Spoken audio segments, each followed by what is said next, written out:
సిద్దిపేట జిల్లాలో గల ప్రముఖ శైవ క్షేత్రం కొమురవెల్లి మల్లన్న కళ్యాణానికి ముస్తాబవుతున్నాడు. విజయాచల గుట్టల్లో పెళ్లి సందడి మొదలైంది. కొండ సోరికాల్లో కొలువైన కోరమీసాల మల్లన్న కళ్యాణ వైభవగానికి వేదిక సిద్ధమైంది. కొమురవెల్లి మల్లన్న కళ్యాణ వేడుకల కోసం ఆలయ ప్రాంగణంలోని తోటపావి వద్ద కళ్యాణ మండపం సర్వాంగ సుందరంగా సిద్ధమైంది.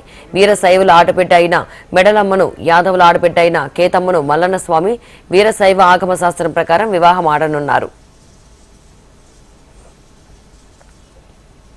భక్తుల పాలిట కొంగు బంగారంగా విరాజిల్లుతున్న కొమురవెల్లి మల్లన్న పెండ్లి ఘడియలు సమీపిస్తున్నాయి.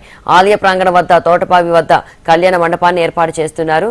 ఈ మండపంలో ఇవాళ అశేష జనావాహిని భక్తుల మధ్య ముత్యాల పందిర్లో వీరశైవుల ఆడబిడ్డ అయిన మేడలదేవికి, యాదవుల ఆడబిడ్డ అయిన గోళ్ల కేతమ్మకు వీరశైవ ఆగమ శాస్త్రం ప్రకారం వేద పండితుల మంత్రోచ్చరణల మధ్య ముక్కోటి దేవతలు పంచభూతాల సాక్షిగా కోరమీసాల కొమురవెల్లి మల్లన్న వివాహం జరగనుంది.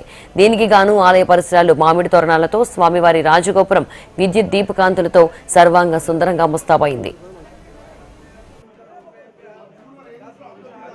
ఇక స్వామివారి కళ్యాణాన్ని తిలకించడానికి సుమారు 50,000 మంది భక్తులు హాజరవుతారని ఆలయ అధికారులు అంచనా వేస్తున్నారు. భక్తులకు ఎలాంటి ఇబ్బందులు తలెత్తకుండా అన్ని ఏర్పాట్లు చేస్తున్నారు. ఎలాంటి అవాంఛనీయ సంఘటనలు జరగకుండా పోలీసు అధికారులు బందోబస్తు చర్యలు చేపట్టారు.